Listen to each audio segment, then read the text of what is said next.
La semana pasada estuvimos viendo un texto de Primera de Pedro que nos ayudaba a recordar cómo era importante asimilar la cruz. Habíamos hablado anteriormente cómo es necesario engrandecer la cruz, pero al mismo tiempo que estábamos en riesgo casi que constante de reducir la cruz si nos olvidamos de los atributos de Dios y de nuestra propia concupiscencia y pecaminosidad.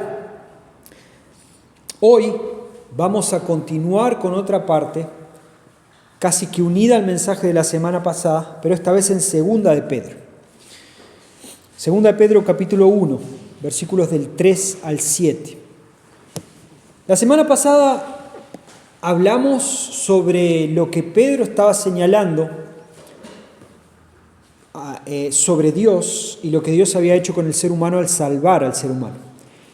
Y una de las cosas que les comentaba era que la gramática del Evangelio también es una gramática inspirada y que por algo en la Biblia siempre aparecen los indicativos, ¿sí? Y después aparecen las órdenes, lo que uno tiene que hacer, los imperativos. La semana pasada vimos que el Señor Jesús había conseguido un montón de cosas por nosotros y para nosotros. Hablamos sobre la justificación, hablamos sobre la adopción, hablamos sobre la unión con Cristo que nos lleva hacia Dios, hablamos de la adopción como sus hijos y que hoy podemos estar acá porque el Señor también consiguió por nosotros darnos todo lo que necesitamos para el proceso de santificación. Entonces, una de las cosas que dijimos, y espero que ustedes se acuerden de eso, fue un par de domingos atrás, pero espero que se acuerden, es que antes de hacer absolutamente nada en tu vida, de cambiar algo en tu vida, debes recordar por qué lo estás haciendo.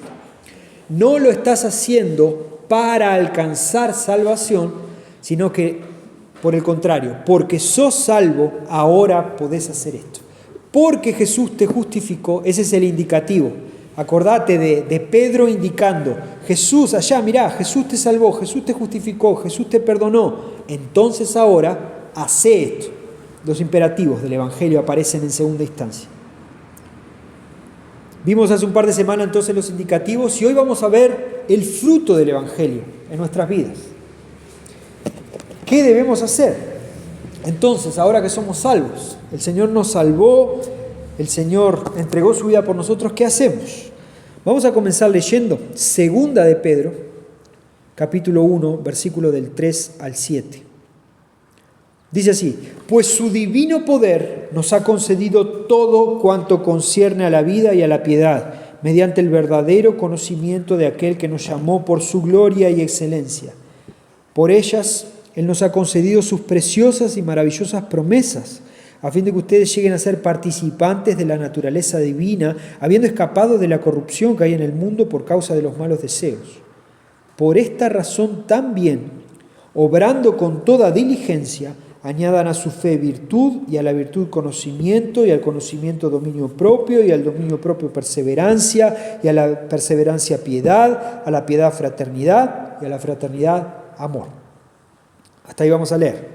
Pero fíjense que a pesar de que la semana pasada usamos otro texto, Primera de Pedro, y que los jueves estamos usando textos de Romanos, que también siguen la misma dinámica, ¿notaron ustedes que este texto también sigue el mismo tipo de gramática? Primero los indicativos y después los imperativos. Fíjense, su divino poder, no está hablando de mí ni de ustedes, ni del propio Pedro, dice, su divino poder nos ha concedido todo cuanto concierne a la vida y a la piedad, todo lo que necesitamos, mediante el verdadero conocimiento de aquel, no de nosotros, sino de aquel que nos llamó por su gloria y excelencia. Él nos ha concedido, sus preciosas y maravillosas promesas, a fin de que, ahora sí, ustedes, nosotros, lleguemos a ser partícipes de la naturaleza divina, habiendo escapado de la corrupción que hay en el mundo por causa de los malos deseos. ¿Vieron los indicativos acá? Él, por Él, para Él. Fue Él el que lo consiguió. Y ahora el versículo 5 dice, por esta razón, entonces, y fíjense que cómo comienzan acá los imperativos. Añadan, esa es una orden. añadan a su fe virtud, y añadan a la virtud conocimiento, y añadan al conocimiento dominio propio, y añadan al dominio propio perseverancia, y añadan a la perseverancia piedad, y añadan a la piedad fraternidad, y añadan a la fraternidad amor. Aunque está omitido el imperativo y solo aparece una vez, se repite, añadan, es una orden. Ahora, hagan esto, hagan esto, hagan esto, hagan esto. Después de entender lo que hizo Cristo. Entonces comienzo nuestra reunión recordando que ya vimos lo que Cristo consiguió en la cruz por nosotros, para nosotros, que Cristo expió nuestros pecados, que Cristo nos libró de la esclavitud del pecado, que Cristo nos reconcilió con Dios. Todo eso es Él lo que hizo. Cristo aplacó la ira de Dios cuando se entregó en propiciación por nuestros pecados. Cristo consiguió nuestra justificación por su vida perfecta, por su muerte sacrificial, por su resurrección milagrosa. Y todo esto fue por gracia, de regalo. Y solo puede ser aceptado mediante la fe. Tenés que creer que Dios te dio esto. Porque si no crees que Dios te dio esto, siempre vas a descansar en que vos tenés que hacer algo para alcanzar esa salvación. Y Efesios capítulo 2 dice que la salvación no es por obras, es por gracia, por medio de la fe. Cristo consiguió todo esto y la adopción en la familia de Dios. Ahora, los versículos del 5 al 7 que leímos recién nos proponen ahora entonces algunas cosas para hacer. Aparecen los apelativos o los imperativos. Pedro apela a las consecuencias visibles en nuestra conducta como resultado de lo que Cristo hizo por nosotros. ¿Sí? Está claro que nosotros debemos ajustar algunas cosas en nuestra vida, pero acá el orden es importantísimo. ¿Se acuerdan de matemáticas? Una de las reglas de la multiplicación, el orden de los factores no altera el producto. Bueno, digamos que la matemática del Evangelio es diferente. El orden de los factores sí altera el producto. Si yo primero hago, me voy a levantar más temprano, me voy a poner corbata para ir al culto, voy a dar más de mi dinero para ir al culto, voy a meterme acá y voy a vivir acá dentro del templo 24 horas para que Dios se agrade conmigo y tal vez así Él me salve, te equivocaste del orden de los productos, ¿sí? Están alterados. Es al revés. Porque Cristo te salvó, porque Cristo murió por vos, porque Cristo hizo todo lo que hizo, ahora vos podés con libertad decir, quiero servir al Señor. Quiero ir a la casa de Dios y servir. El versículo 5 entonces dice, por esta razón, también obrando con toda diligencia, añadan, ¿a qué dice? A su fe. O sea, nosotros no somos frascos vacíos, sino que el nacimiento de un cristiano viene por esa fe. Lo primero que hay en el tarro, en el frasco, en el tanque, en el corazón del cristiano, es esa fe salvadora que nos permitió conocer a Dios. Y Pedro dice, ok, esa fe que ninguno de ustedes consiguió, sino que es un regalo de Dios, a esa fe sí ustedes pueden añadirle algunas cosas. Añadan a esa fe. Esta sección entonces es una descripción de las responsabilidades que resultan de poseer los recursos piadosos de los versículos anteriores. Ya que poseemos la justificación, ya que somos adoptados en la familia de Dios, ya que somos justificados por Dios, ya que fuimos limpios de nuestro pecado y de la culpa del pecado, entonces ahora a esa fe que tengo, esa fe que me llevó a creer en Jesús como mi Salvador, a esa fe le voy a añadir todas estas cosas. Versículos 3 y 4. El versículo 1, que no lo leímos, habla de justicia, gracia, paz. El versículo 3 habla de poder, conocimiento, gloria, excelencia. El versículo 4 habla de promesas. Todo eso Dios nos lo dio por su gracia. Yo no conseguí nada y vos no conseguiste nada. Entonces eso es lo que debe ser aceptado por fe y ahí es donde vamos a añadir algunas cosas más. Pero antes de ir a lo que debemos añadir, quiero dedicar un solo minuto para recordar que el inicio de la vida cristiana, el comienzo de la vida cristiana, es a través de la fe. ¿Sí? Hace un tiempo tuvimos una discusión con un alumno, recuerdo, que él me decía, el no creyente, el que no cree en Dios, el que no es salvo, él puede tener fe y Dios puede, por ejemplo, curarlo. Y yo lo que le decía a lo largo, fuimos recorriendo la Escritura, y yo lo que le decía es, Dios puede curar al que tenga ganas, ¿sí? Dios puede curar a alguien que visiblemente se opone a Dios. Dios puede curar a un satanista, si quiere, ¿sí? Dios puede curar a un ateo, lógico, y lo hace por su misericordia. Pero no quiere decir que ese ateo o ese satanista o esa persona común y corriente que no cree en el Señor haya depositado su fe en Dios. Son cosas diferentes. El nacimiento de la vida cristiana es depositar la fe solo y únicamente en Dios, ¿sí? Nada de lo demás, nada de lo que está alrededor, es solo y únicamente en Dios. Voy a leer rapidito algunos textos para clarificar esto y ya seguimos con lo que Pedro está pidiendo que debemos añadir. Hechos capítulo 3, versículo 16, dice, por la fe en su nombre, es el nombre de Jesús lo que ha fortalecido a este hombre a quien ven y conocen. La fe que viene por medio de Jesús le ha dado a esta perfecta sanidad en presencia de todos ustedes. Cuando Pedro está dando su segundo discurso en el libro de Hechos, se nos relata que hay una curación. Y la gente dice, wow, ¿quiénes son estas personas? ¿Qué pasó? ¿Por qué él es sanado? Y Pedro dice, esta persona fue sanada no por algo que ella haya hecho, sino simplemente porque depositó su fe en Dios y en lo que Dios hizo a través de Jesús. Hebreos, capítulo 11, versículo 6. El capítulo 11 de Hebreos es la explicación de lo que es la fe. Y Hebreos 11:6 dice, y sin fe es imposible agradar a Dios, porque es necesario, atención, es necesario que el que se acerca a Dios crea que Él existe y que recompensa a los que le buscan. Eso es la fe. Y sin fe es imposible agradar a Dios. Entonces, el nacimiento de la vida cristiana, vos y yo creímos en Dios y creímos en Jesús y en lo que Jesús hizo en la cruz. Y no lo creímos porque somos inteligentes, lo creímos porque el Señor nos dio fe para creer. Y ahora Pedro llega a este momento y Pedro dice, bueno, a ver, ¿qué hacemos ahora? ¿Vivimos con esa fe toda la vida o hay algo para hacer? No, ahora sí viene nuestra parte, añadir a eso. Debemos añadir estas virtudes que menciona el apóstol Pedro, y es interesante porque no es una secuencia de tiempo. No quiere decir esto que Pedro está describiendo fases de la vida cristiana, ¿okay? No vean esto como una escalera.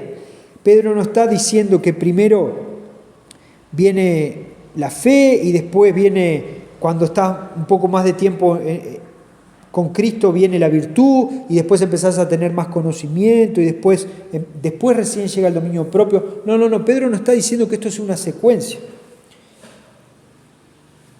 Pedro está describiendo lo que todo cristiano debe hacer y a donde todo cristiano debe apuntar. Pero a pesar de que no es una escalera, el comienzo y el final sí son importantes.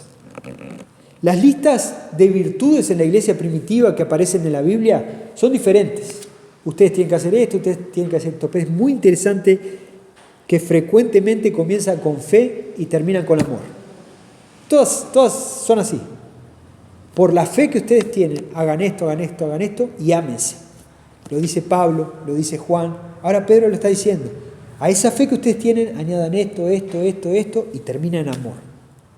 Entonces, a pesar de que no es una escalera, que no son fases de la vida cristiana, sí es importante entender que si no hay fe y si no hay amor, estamos liquidados. Incluso 1 Corintios 13 nos muestra que el fruto preeminente en la vida cristiana es el amor. Si no hay amor, no sirve de nada. Entonces, estos frutos reflejan el carácter de Dios. Y en el versículo 5, acompáñenme de nuevo, dice, por esta razón también, dicho de otra manera, porque hay que huir de la corrupción, hay que poner todo empeño en la práctica de la virtud.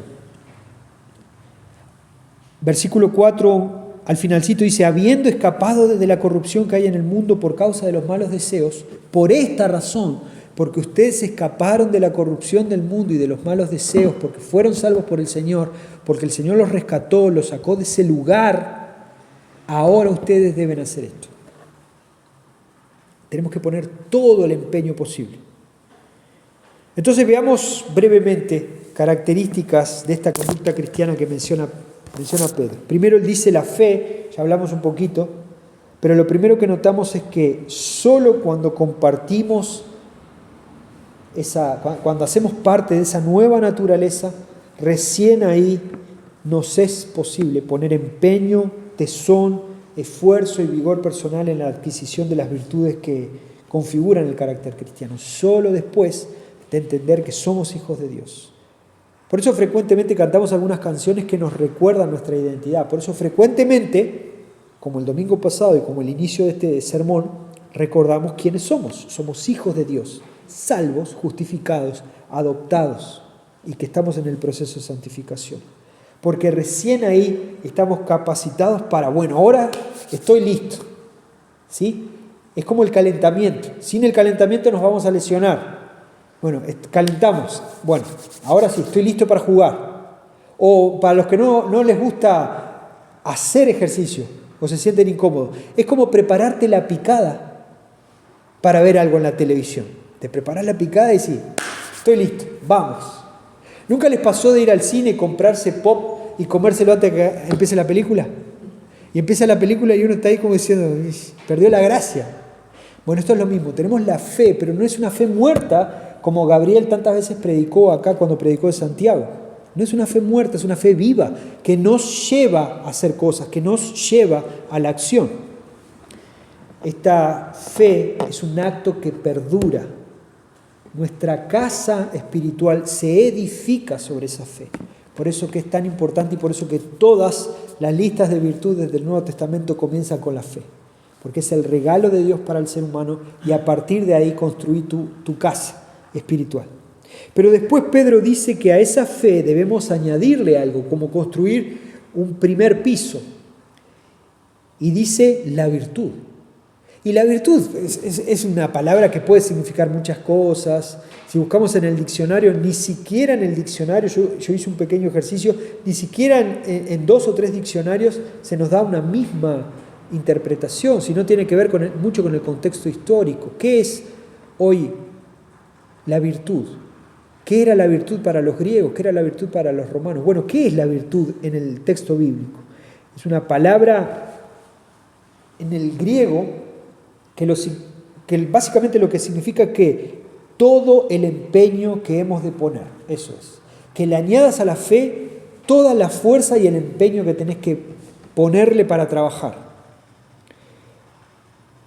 Y lo interesante es que este texto dice que todo lo que necesitamos, lo venía mencionando en el versículo 3, su divino poder nos ha concedido todo cuanto concierne a la vida. Entonces Pedro lo que está diciendo es, Dios te dio la fe y Dios te dio todo lo que necesitas para manejarte en esta vida, entonces poné empeño. Eso significa añadirle virtud. Poné empeño, no solo en hacer, sino en aprender quién es Dios, en regocijarte en Dios, en creer en Dios, en orar a Dios, en entregar tu vida diariamente a Dios, en entregar tus miedos, en reconocer tus pecados delante de Dios.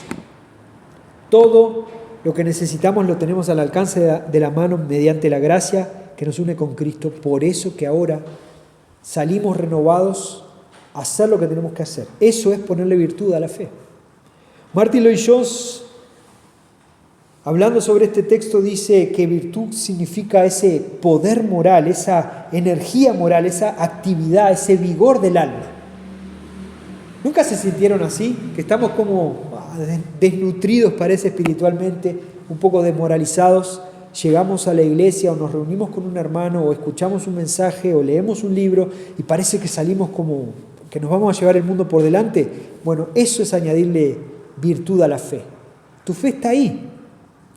Lo que estás haciendo es poniéndole todo el empeño, toda la virtud, toda la energía que tenés en hacer lo que tenés que hacer.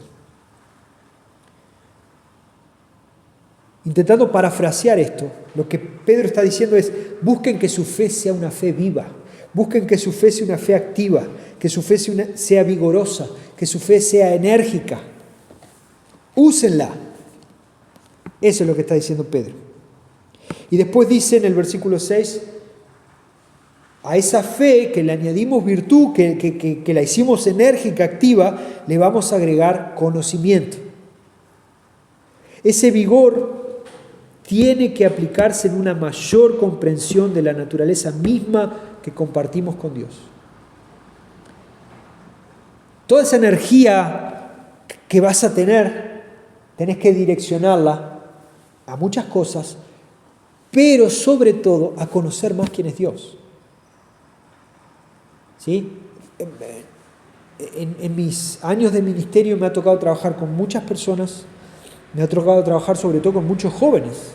Antes de venir a Caminas hemos trabajado con Esther con muchos jóvenes. En mi iglesia en Villa Española, la iglesia donde yo crecí, trabajé con jóvenes también. Y yo ya he contado estas historias. ¿Cuántos jóvenes estaban entusiasmados, con energía? Y hoy están ahí, sentados en lo mismo. ¿Qué pasó con esos muchachos y muchachas? ¿Se enfriaron? ¿Se apagaron? ¿Se les vació un tanque? ¿Estaba el tanque de la fe agujereado? No. Toda su virtud, todo ese empeño que ellos tenían, lo pusieron en otras cosas. ¿Sí? En ayudar acá, en hacer esto por allá, en construir tal cosa por acá. Y todas esas cosas son importantes, pero terminan siendo vacías si nuestro principal esfuerzo no es conocer quién es Cristo. Y por eso Pedro, inspirado por el Espíritu Santo, deja bien claro acá: tenés la fe, a esa virtud le vas a agregar todo el empeño posible para hacer lo que tenés que hacer, y lo primero que tenés que hacer es conocer quién es Dios y seguir conociendo quién es Dios. Esa comprensión debe aplicarse en acción. ¿Entendés lo que yo estoy diciendo ahora? ¿Lo entendés? ¿Lo comprendés? Bueno, ahora tenés que actuar. Tenés que ir a tu casa, leer la Biblia, tenés que ir a tu casa, tenés que orar, tenés que buscar libros. ¿Sí? Qué pena que no tenemos una biblioteca llena de libros. No, tenemos una biblioteca allá en el fondo llena de libros que nos explican mucho mejor quién es Dios. De formas variadas. Hay libros que allá en el fondo que te van a decir: Dios es así. Hay biografías misioneras donde vos podés leer lo que pasó a lo largo de la historia con diferentes misioneros y vos vas a aprender: Dios es así. Mirá cómo cuidó de esta gente. Debemos empeñarnos en comprender quién es Dios, en conocerle.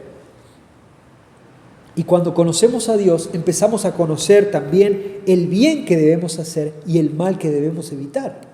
La pregunta que todos quieren, para la que todos quieren respuesta: ¿qué tengo que hacer?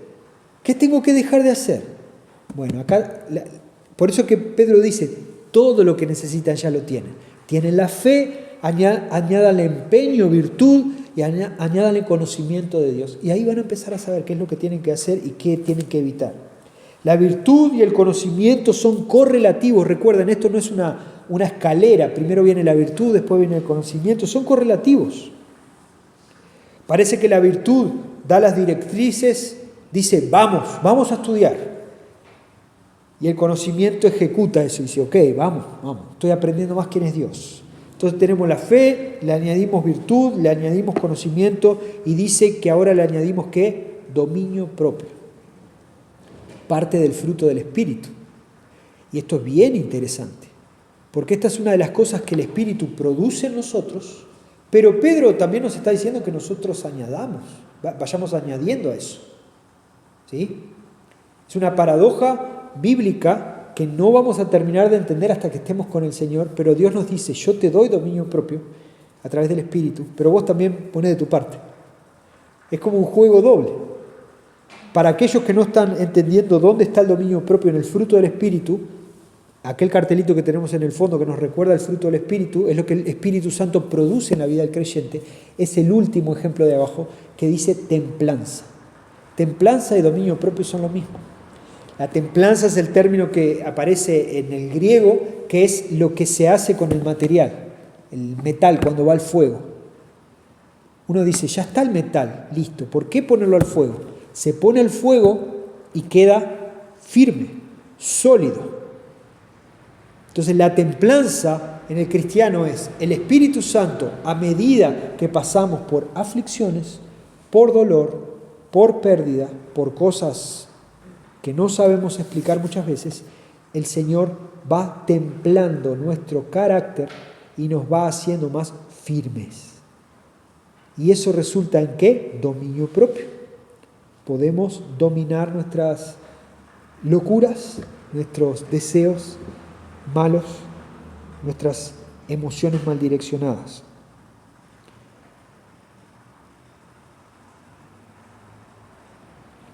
Básicamente el dominio propio es de dominar las emociones propias en lugar de dejarse dominar por ellas. Sería eso básicamente. Esa templanza, esa prueba por el fuego se hace necesaria para que nuestros esfuerzos no sean dominados por nuestras pasiones o excesos. Por eso que es tan importante para el cristiano esto. Los falsos maestros a los que Pedro estaba exponiendo decían que el conocimiento te liberaba de controlar tus pasiones. Y Pedro lo que estaba intentando enseñar a la iglesia era, no, pará, el conocimiento no es que te libere de tus pasiones, no es que ahora que vos conocés no tenés más hambre, no es que ahora que vos no conocés, que vos conocés no sentís deseo de hacer o dejar de hacer determinada cosa. Los deseos siguen estando ahí y no necesariamente son malos, pero todos nosotros sabemos que hay deseos que fuera de la perspectiva de Dios para nuestra vida son terriblemente dañinos para nosotros. Y Pedro lo que está diciendo es, no se trata de conocer y eso te va a liberar. Cuanto más conoces, más vas entendiendo que Dios te va templando. Y ahí es que vos vas adquiriendo dominio propio. Y esto es importantísimo porque si un cristiano no entiende esto, puede decir, bueno, cuanto más conozco de Dios, Dios más me libera de mis problemas.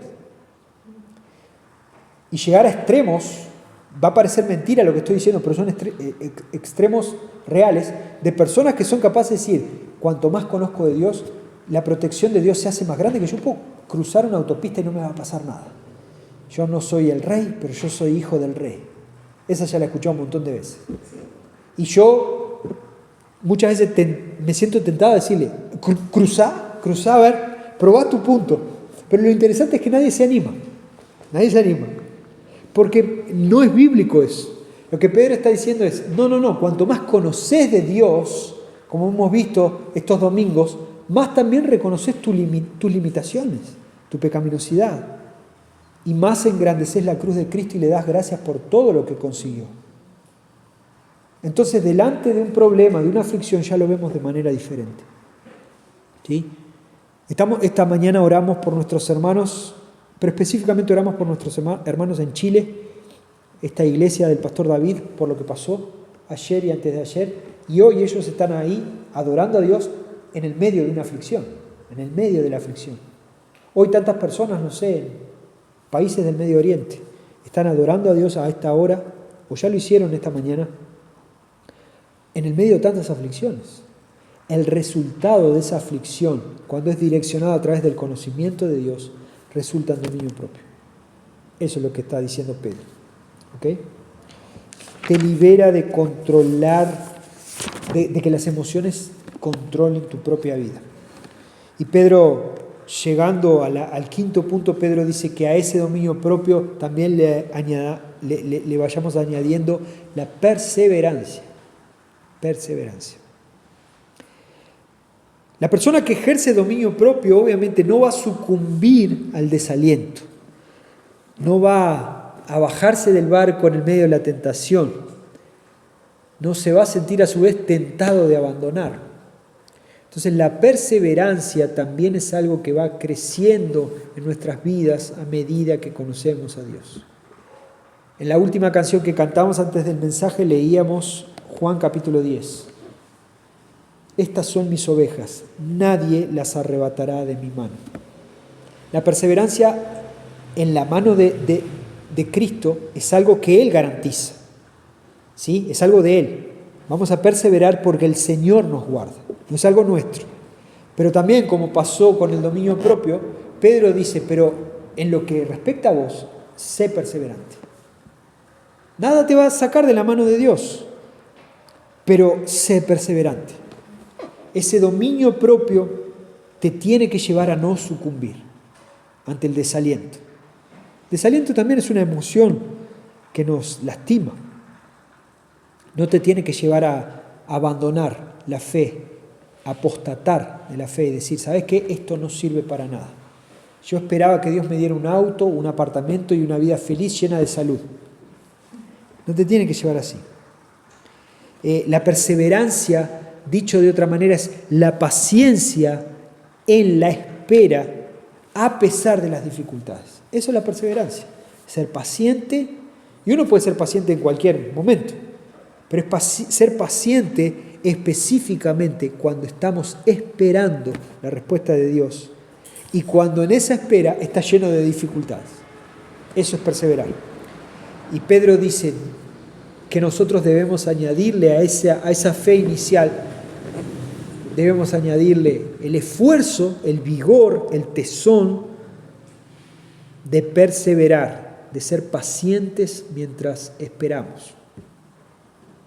Cantamos una canción también, si mi fe ha de caer, Él me sostendrá. Entonces, a pesar de que Pedro nos está diciendo, añádanle, recordemos que el Señor es el que nos ayuda a perseverar. Y a esa perseverancia le añadimos, dice Pedro, piedad. Y esta piedad, de nuevo, a veces es mal interpretado porque nuestro propio lenguaje en español tiene un significado diferente al bíblico en cuanto a la piedad. La piedad, si yo te digo piedad, para algunos puede sonar parecido a misericordia, ¿verdad? O hasta otros, lástima. Pero cuando hablamos de piedad en la Biblia, en el Nuevo Testamento, Pedro llama a Timoteo a que su carácter refleje la piedad. E inmediatamente dice, y esta es la piedad, Cristo. Entonces le está diciendo que tu carácter refleje la piedad, y la piedad es Cristo. ¿Qué le está diciendo? Que tu carácter refleje a Cristo. La búsqueda de piedad en el cristiano es la búsqueda por reflejar el carácter de Cristo. Eso es piedad.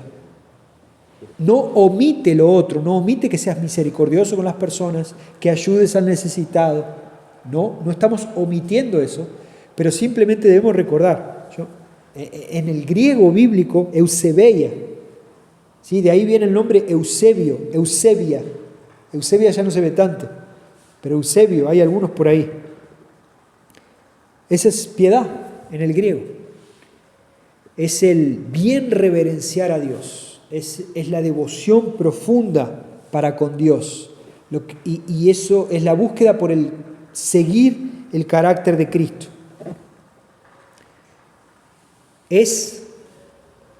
La piedad es como si fuese la paciencia que hablamos recién, esa perseverancia, pero es lo que le confiere el valor espiritual.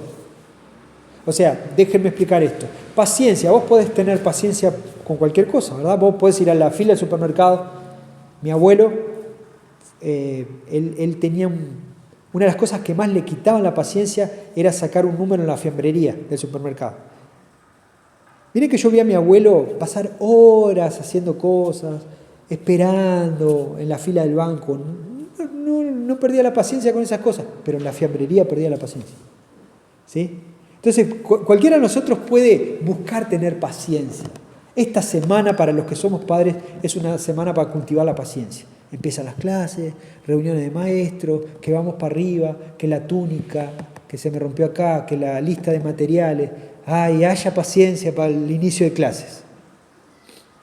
Pero cuando vamos a la paciencia en términos bíblicos y en nuestra relación con Dios, el fruto del Espíritu, la perseverancia de la que estuvimos hablando, es diferente.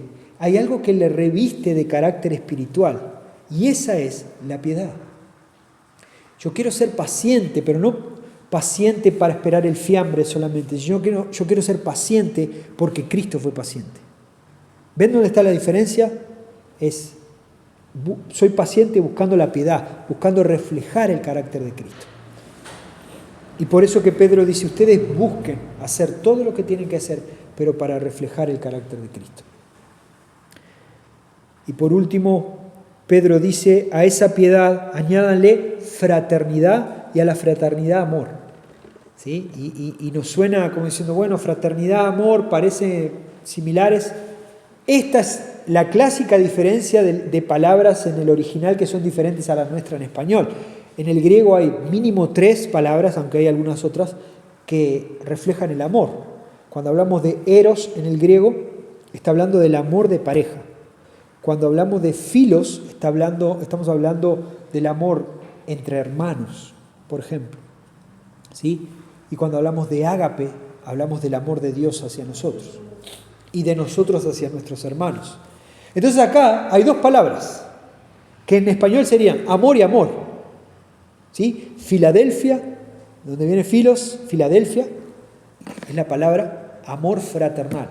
Haya en ustedes amor fraternal. Y la segunda palabra es haya en ustedes ágape, el amor de Dios hacia los hermanos. Interesante que en español nosotros resumiríamos esto es que haya entre ustedes amor, pero Pedro lo dividió en 2 partes, que ustedes se amen como hermanos, con un afecto fraternal fuerte, pero que ustedes también se amen con el amor de Dios, con ese amor perfecto, es la cima, la corona, el lazo de toda cualidad cristiana, es el amor de Dios. ¿Sí? Y esto debe ser casi que una disciplina espiritual. Tenés que buscarlo.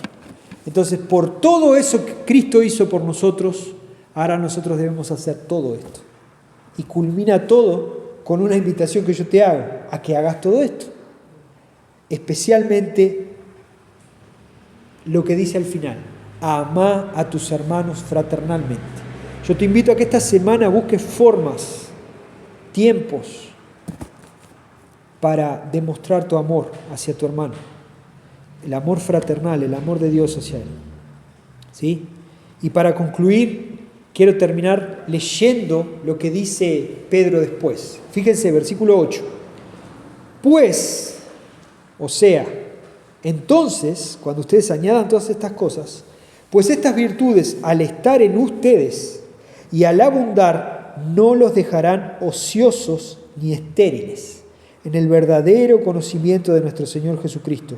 Porque el que carece de estas virtudes es ciego, corto de vista, habiendo olvidado la purificación de sus pecados pasados.